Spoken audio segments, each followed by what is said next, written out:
Welcome to Drive the Daf. Clear, structured explanation of the daily Daf in 20 minutes. You can even follow in the car. Yoma Daf Lamed Daled concludes the Gemara's discussion of the order of the standard avodas in the Beis HaMikdash in the morning. Then it refers back to our Mishnah, which talks about the order in the afternoon. The Gemara will analyze and see which Tana our Mishnah is holding like. Is it the Rabbanan or Abba Shaul? As far as Zamachlok is what the order was. The relationship between the order of the Karban Tamid in the morning and the order of the Karban Tamid in the afternoon is discussed. And then the Gemara will discuss back in the Mishnah how they were allowed to heat up the water of the mikveh for the Kohen Gadol on Shabbos without violating an Isser. Then we'll get to Mishnah, which concludes the daf discussing the next steps that the Kohen Gadol took on the Yom Kippur service. So we are in our concluding stages of the daily avoda, and we've seen that the last few steps in the order are as follows. There's the Karban Mincha that goes with the Karban Tamid. That follows the Eivarim, so it goes Eivarim, Mincha, then the Minchas Chavitin of the Kohen Gadol, then the Nesachim of the Karban Tamid. Then if it's Shabbos, there's the Musaf and there's the Bezichin. Musaf is the extra Karbanos brought for Shabbos. Bezichin is the 2 spoonfuls of Levona that were on top of the Lechem Apanim. Those go in the fire. And then the afternoon Karban Tamid and all its attendant avodas, which the Gemara will discuss. So first of all, the Gemara wants to know, how do you know that the Eivarim, the parts, the limbs of the Karban Tamid go in the fire before the Karban Mincha? The Gemara says that has to be because the Pasuk calls the Karban Tamid Ha'ayla, the Ayla. And the Rav explains, He ha'ayla rishayna. This has to be the first thing of the day to go in the big fire of the Mizbeach. You can't have the Karban Mincha go in the fire first, and therefore the Eivarim has to be before the Mincha. Now, as far as the Mincha, the Chavitin, the Nesachim, and the Musafim, the Gemara said this is derived from a pasuk in Chumash Vayikra. It's actually talking about Yom Tov, but it says the following thing. It says, Ola o mincha zevach u'nesachim dvar yom b'yoma. And it gives you the order there. Ola, mincha, zevach u'nesachim. So after the Ola comes right away the mincha. Gemara says this refers to the mincha that goes together with the Ola. That is the flour that goes together with the Karban Ola. It also refers to the minchas chavitin, because minchas chavitin is also called a mincha. So those two are next. Then comes the Nisachim. Now how do you know the Musaf is not before the Nisachim? Because it says, Ola mincha zevach Nesachim. That means that the Zevach, which refers to the Karban Ola, has to be immediately followed by the Nesachim. You can't have other Karbanos in between, and therefore the Karban Musaf has to come after the Nesachim. Now, as far as the order of Musafin and Bazichin, the Gemara actually says it's a Machlokes Tanaim. Here, this Tana says Musafin goes before Bazichin, and there's a different Tana that says Bazichin goes before Musafin. Now, the Gemara actually wants to take sides in this Machlokes, and Abaye says that it's logical, like the Brisa that holds that the Musaf came before the Bezichin, because the Bezichin should be later. Why? Because just like we said, that when the Torah talks about things that were performed in the morning, and it says Babokir uses the word Babokir twice to teach me that it should be earlier than other things. And discussing the Bezichin, it says B'yom HaShabbos. That's saying that it should be Yom. It says the word Yom twice. Yom means late in the day, deep into the day. So that means it should be extra late. So it should be later than the Karban Musaf, which should come before that. So the Gemara says, and what's pshat in the other Tana? How come the other Brisa holds that the Bezichin go before the Karban Musaf? So the Gemara says because he notes that it says the phrase Chok Olam. Chok Olam appears by the Chavitin, and it also appears by the Bezichin. That's to link the two. And just like Chavitim was before the Musafim, Bezichin should also be before the Musafim. So Gemara says Chavitim was also before the Nisachim. So if you're learning that, so you should back up the Musafin, you should back up the Bezichin all the way before the Nesachim, just like the Chavitim, not only before the Musafin. So Gemara says, no, we're not going to back it up therefore, because he does agree that it does say B'yom. It says B'yom twice, that says it should go later. So Chok Olam backs it up, and the phrase B'yom makes it later, so we settle on in between, and therefore it is before the Musafin, but after the Nesachim. That is the Gemara's conclusion of that discussion. Now the Gemara refers back to the Mishnah, where the Mishnah had been describing the order of the Ketores, and where the Ketores appears. And the Gemara wants to know who the Mishnah is holding like. So let's get the Machlokes straight here. The Machlokes between Abba Shaul and the Chachamim, what was the order of the Ketores relative to the Karban Tamid? So according to Abba Shaul, first you had the 5 candles were prepared on the menorah. then the blood of the carbon tamid was brought, then you brought the last 2 candles, then the ketores, and then the ivarim, the limbs of the karbanos were brought. That means that he holds that the 2 candles of the menorah were prepared before the ketores was brought. Now, the Rabbanon agree that the 5 candles go first, and that the ivarim go last. But they say the ketores came before the 2 candles. So again, what's the machlokes? Which was first, the 2 candles being prepared or the ketores? According to Abba Shaul, the 2 candles were before the ketores. According to the Rabbanon, the 2 candles were after the ketores. Now, what does our Mishnah say? So our Mishnah says the following expression. It says that the ketores was brought between the blood and the ivarim. Between the blood and the ivarim. So the Gemara says this is a little strange. It doesn't fit with either of them. Between the blood and the ivarim. According to the Rabbanon, the 2 candles were brought between the ketores and the ivarim. Ketores came before the candles. Now, blood was way before that, but the ketores was before the candles. It should say between the ketores and the ivarim.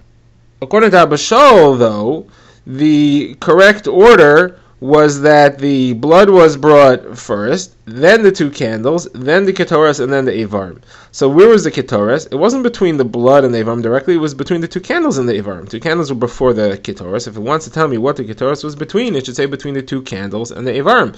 It can't tell me that it was between the blood and the ivarim. It's skipping out the 2 candles. So who are we going like? So the Gemara says the Tana just wasn't so specific. The ketores is, according to all opinions, between the blood and the ivarim. The ketores are in there with the 2 candles somewhere. One is first, one is later. It didn't specify. And therefore we're free to say whoever we hold. We are free to say he holds like whatever it is we want to. So we're going to say like the Chachamim, it's better to go like the majority opinion. Okay, now the Gemara moves on to the next thing that it says in the Mishnah. The Mishnah had said that the tamid in the afternoon was brought in the following order: Evarim, then Ketores, then Nesachim. Ketores was between the Evarim and the Nesachim of the carbon tamid of the afternoon. So Gemara asks, how do you know that? So Gemara says, because we link the carbon tamid in the afternoon to the carbon tamid in the morning. Just like the carbon tamid in the morning, the ketores was before the nesachim, as we've been discussing.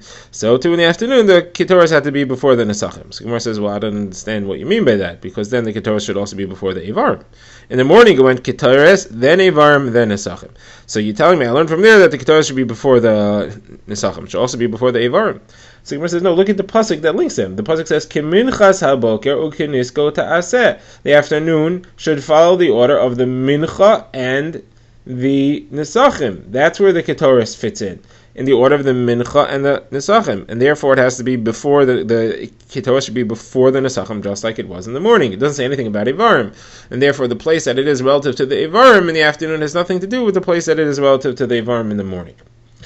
Okay, now the Gemara discusses how do you know that there are nesachim, pouring of wine, in the afternoon, ketorah in the afternoon, and in the morning, carbon tamid at all. It only says it once. The pasuk only says v'nisko revius ahin lakeves echad. It doesn't say where or what or when. It doesn't say which one it's referring to.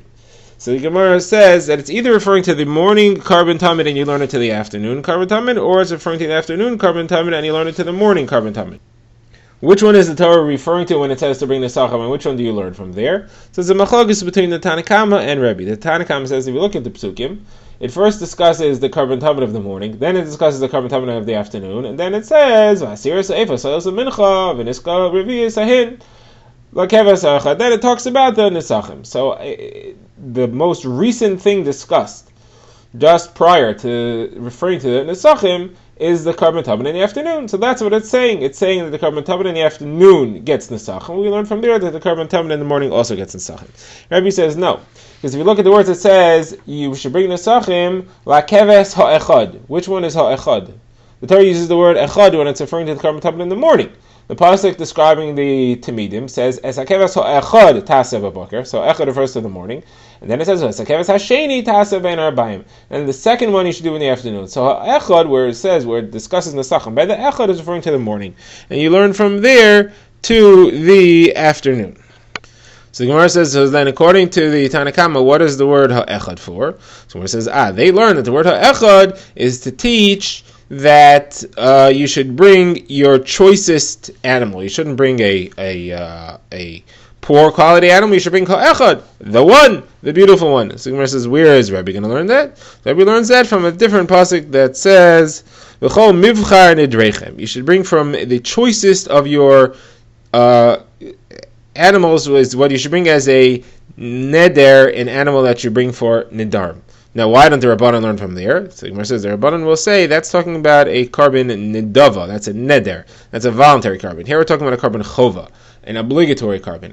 You have to tell me by both of them to bring from your best animals, because logically I could think I have to bring my best animal for my obligation, or logically I could think I only have to bring my best animal for my voluntary one. If I'm not obligated to bring it, I better bring a good one.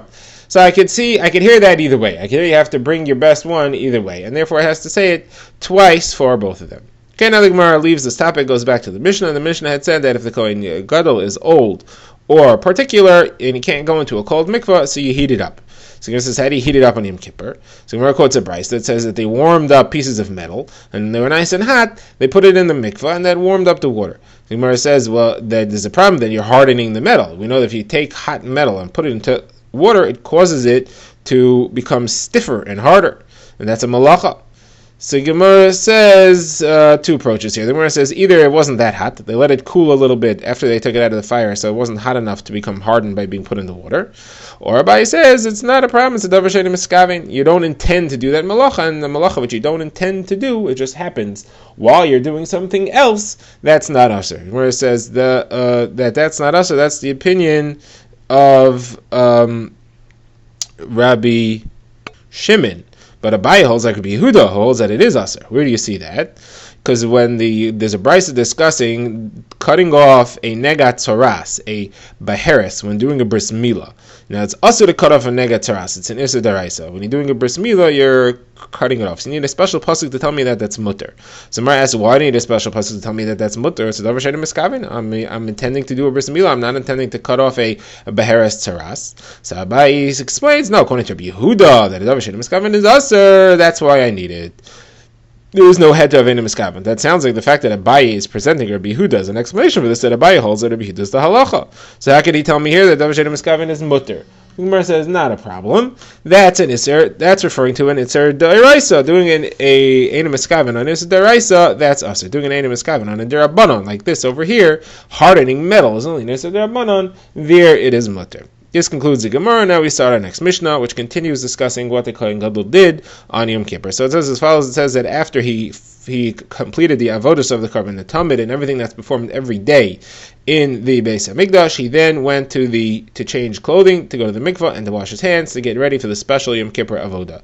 So first he went to the Beis HaParva, the roof of the Beis HaParva, and there was a mikvah. They spread a sheet so that he could have privacy, and then he washed his hands, undressed, and went into the mikvah. What's the order? Machlokes Rabbi Meir and the Rabbanan. According to Rabbi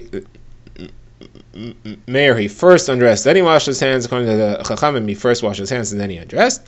Then he went to the mikvah. According to everybody, he dressed right away after the mikvah and then washed his hands a second time before he went to do the avodah. Now he dressed in the special white clothing that he was going to use to go into the Kodesh Kodashim, and there were two times he entered the Kodesh Kodashim, and the Mishnah says he used a different set of clothing. The first one was more expensive and more valuable. The first set and the second set, different values. So the Gemara has two versions of what their values were. According to the first version, the first set was made out of plusin. It was linen from a place called Plusin, and that was very valuable, and it cost 12 money, 1,200 zuz. While the second set was Hinduin, and that Rashi says that's Ethiopia, and that only cost 800 zuz.